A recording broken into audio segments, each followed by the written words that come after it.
হ্যাঁ। তো বলছে আতপ চাল চাই। আচ্ছা আচ্ছা। তো আতপ চাল, তা আমাদের বলছে আতপ চাল কোথায় পাবো? হুম। নিয়ে বলছে ডাক্তারটা বাড়িতে আছে, ঘরে আছে। নিয়ে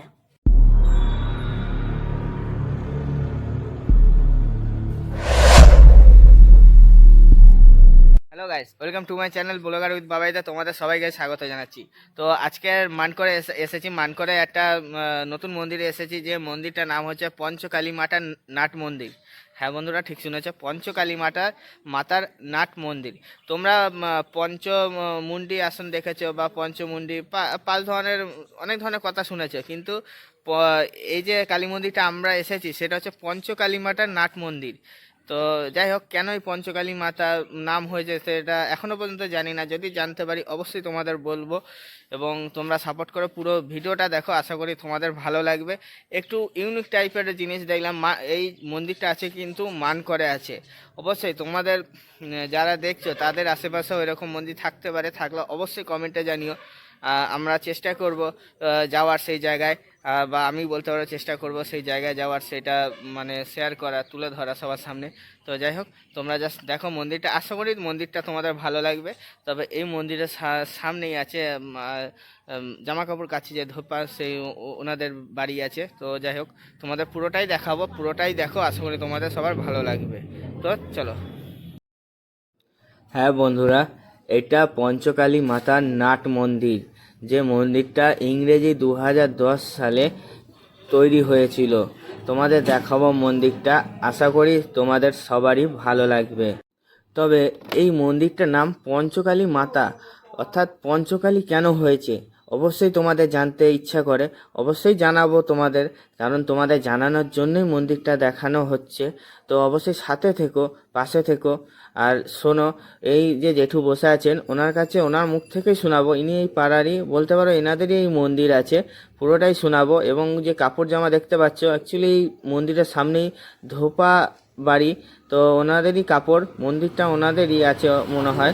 তো যাই হোক, সাধকের ঠাকুর, ঠাকুরের ঠাকুর ছিল। হ্যাঁ। আমার দাদুকে সমস্ত ছেড়ে দিয়ে গেছে, আচ্ছা ঠিক আছে। আচ্ছা। আর প্রথম পুজো করেছিল, হ্যাঁ। তো বলছে আতপ চাল চাই। আচ্ছা আচ্ছা। তো আতপ চাল, তা আমাদের বলছে আতপ চাল কোথায় পাবো? হুম। নিয়ে বলছে ডাক্তারটা বাড়িতে আছে, ঘরে আছে। নিয়ে 21 কিলো আতপ চালের নৈবেদ্য করেছিল। 21 কিলো 21 কিলো। আস্তে। আচ্ছা তা আবার পুজো টুজো করে আচ্ছা পাঁঠা পাঠা পাঁঠা, তো আমাদের বাড়িতে তখন ছাগল, দু একটা ছাগল থাকতো। বলছি পাঁঠাকে যাবো, বলছি ঘরে যা পাতি একজনে বলতে দাও। নিয়ে সেই চোট হয়ে গেছে। আর আমাদের খুঁটো উল্টো, এটা মায়ের দিকে চোট হয়, উল্টো দিকে চোট। আচ্ছা আমাদের ঘটনা হয়।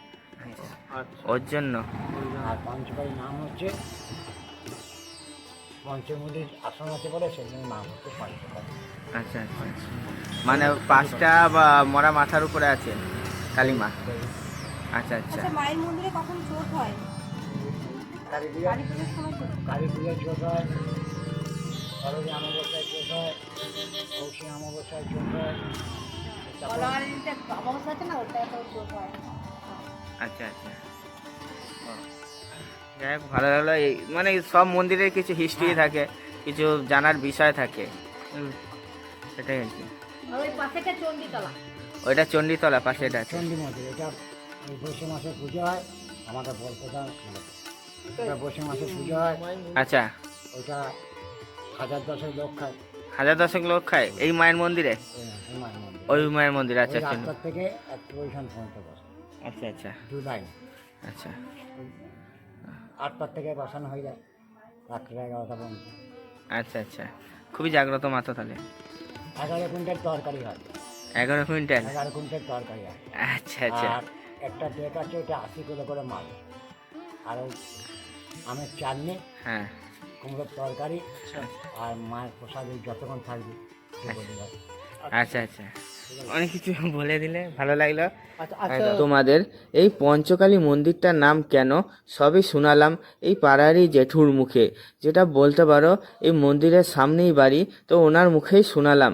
তো শুধু পঞ্চকালী নয়, নাট মন্দিরও বলা হয়, কারণ পঞ্চকালী নাট মন্দির এই মন্দিরটার নাম। তো নাট মানে হচ্ছে ভোলা মহেশ্বর ভোলে বাবার মন্দির। তো দেখো উনি তো থাকবেনই, তো তোমাদের ঠাকুরটা একটু দেখানো যাক।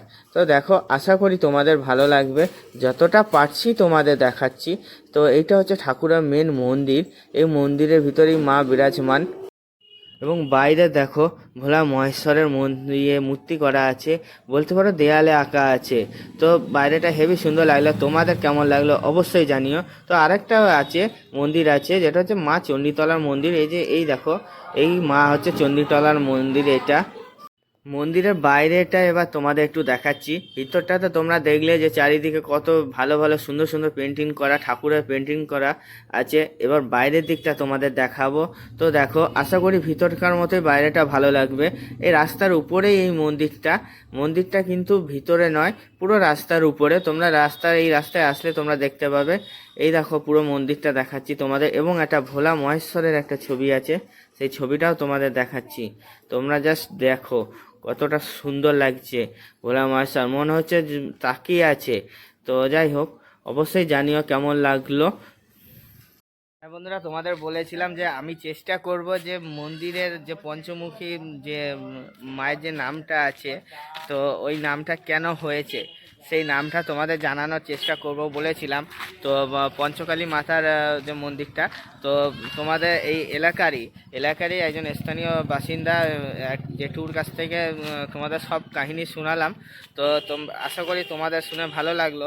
তো চেষ্টা করি প্রতিটা ভিডিওতে যে কিছু না কিছু কাহিনী তুলে ধরার, যে ওই মন্দিরের নাম কেন হয়েছে। আমরা সবাই জানি যে কোনো কিছু বিনা কারণে হয় না, সব কিছুরই কিছু একটা কারণ থাকে, সেই কারণটা জানার আমরা চেষ্টা করি এবং তোমাদের জানানোর চেষ্টা করি। তোমরা যদি আসো, মানকরের দিকে আসো, এই মন্দিরটা অবশ্যই দেখে যাও, আশা করি ভালো লাগবে। মন্দিরটা ছোট হলেও অনেক জাগ্রত মন্দির, এবং পুজোর সময় প্রচুর পরিমাণে লোকজন খাওয়া দাওয়া হয়।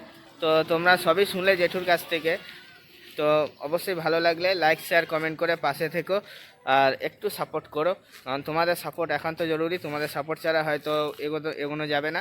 তো যাই হোক, তো সাপোর্ট করে পাশে থেকো অন্তত। তো নেক্সট আরও ভালো ভালো জায়গায় যাওয়ার চেষ্টা করব তোমাদের ভালোবাসা নিয়ে। তো এখানেই রাখছি, ভালো থাকবেন, টাটা।